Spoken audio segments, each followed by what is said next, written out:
Hello everybody, here at the build site. It is windy and we probably have pretty low reception here, but I'm just going to do a brief overview from here, and then I will head around onto Rocket Road and do another live stream from there.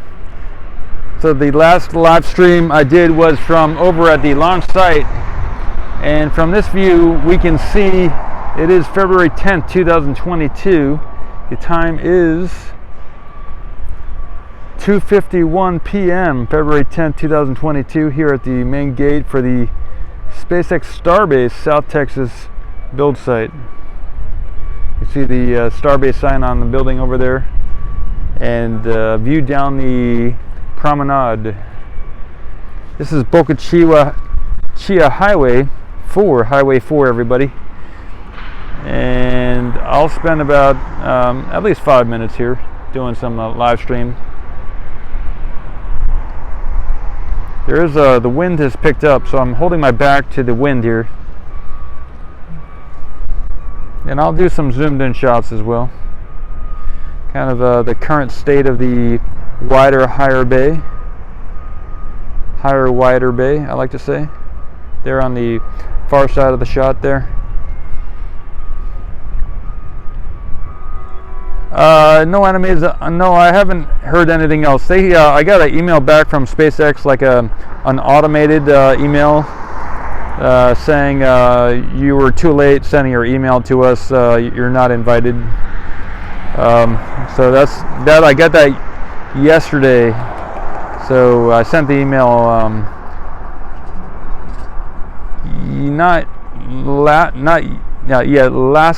I sent the email yesterday morning, and apparently I had to send the email 2 days ago, at least by 2 days ago, before 4 p.m. So yeah, anyway, and that was through a RGV Aero Photography told me that there was an email that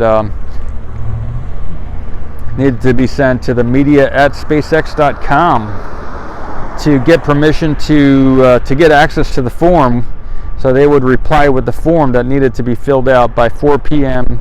yesterday, or it could have been the day before. 4 p.m. 2 days ago. Sorry, 4 p.m. on Tuesday. So today's Thursday. So there was no chance in hell I would be able to fill something out that needed to be completed the day before. So there's a lot of photographers in the same boat, everybody. So anyway. Interestingly, I did contact SpaceX last Saturday, not knowing I needed to through LinkedIn. I didn't get a response, but I did contact the media individual on LinkedIn just out of happenstance to ask if, because I knew the presentation was coming up, but I didn't know I had to email a specific email or anything like that. So yeah, there is no public-facing SpaceX individual or media or public PR individual that sends any replies to you in person. It's all pretty automated and impersonal, kind of robotic. I know there are some actual humans in the media division of SpaceX, but I've never over the last 11 months been able to actually talk or even receive an email back from anybody at SpaceX. So they're pretty sanitary. They keep things sanitized here. Sanitization is a process of killing everything that's alive so that it's sterile. Or sterilization, that's sterilization. Sanitization is kind of reducing the number of microbes. I was in surgical technology, and as a surgical tech, you got to keep things pretty sanitized, and there's different levels of sanitization. Sterilization is where you kill it completely, and that's using glutaraldehyde or some other process that, I mean, even exposure to it. They use it in surgery because some things, a lot of people like to have sterile surgery when they're opening in the abdominal cavity or something like that. But so the SpaceX PR department is pretty sterile in my experience over the last 11 months. So.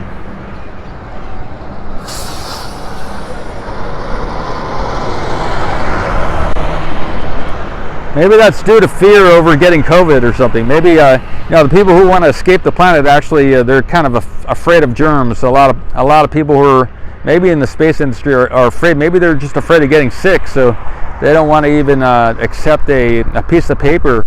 So a lot of these people who want to escape the planet and actually colonize and seek refuge on a different planet actually want to actually escape the chaos here on the Earth.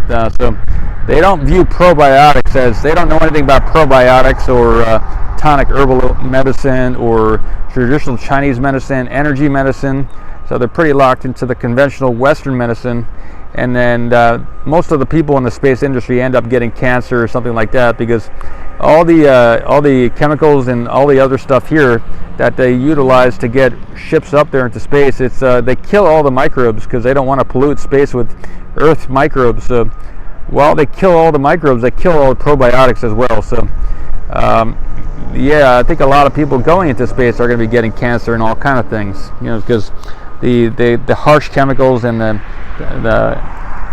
maximization of technology versus organic life is, you know, it's just the nature of the game when you come to sterilizing equipment and building big, massive metal rockets and everything. So anyway, I have a degree, I have a bachelor's degree in wellness, and that is my take on the matter. I'm also an accomplished out-of-body projector, world class, and there's only about maybe 36 other people on the planet who've experienced and lived after experience when I was experienced 20 years ago, so 21 years ago. So that is the name of the game. I'm going to sign out here. Paul Eskimo Marcos, Ocean Camera Space Corp. We're looking at the main gate here. I don't see much activity here compared to down by the launch site, but I did get a bunch of photos from the other area to the right of here, some of the nose cone tents and the other stuff, and I'm going to upload a little slideshow of some of that. I got some good footage of, they have a bunch of stuff kind of laid out, like some interesting stuff. So like a thrust puck and some other stuff as well. So I got some of those shots, and I will put together I got a bunch of close-up shots of the launch site down there as well. So I'm going to see if I can put all that together before the presentation tonight. So it's almost 3 p.m. now. Thanks, Mark. Yeah. I don't think anyone's actually invited. I think they're on a list from several years ago, or they heard they could send an email to them, and so they sent the email, and they got a form back that they could fill out, and then they filled out the form, and then they were accepted. I think it's more acceptance than invitation. So I heard one individual actually applied late. I told somebody about it, so they sent the email, but then they had their lawyer called the COO, Chief Operating Officer of SpaceX, and then they got approval to come. Even though they were late, they pulled a few strings, and they got permission to attend. So yeah, I think it's clout is a big thing. Yeah, it would have been nice, Mark, but like I was saying just a few moments ago, I haven't heard from anybody at the PR department in person, like a human being, in the last 11 months I've been here. So they don't like to be on the phone. They don't like to share their names. I guess maybe they're afraid of getting fired, you know. But yeah, they're not a very human PR department here at SpaceX, in my experience. So anyway, maybe they're afraid of getting sick or getting COVID. I don't know. Anyway, I am very healthy, and I'm going to go to the next location here at SpaceX in a little bit. I'm going to go around the road. I'm planning to go down the road a little bit, around the corner, and get some shots of the new, wider high bay in about 20 minutes to a half hour. So, love you all. See you soon. Paul Eskimo Marcos signing out. February 10th, 2022.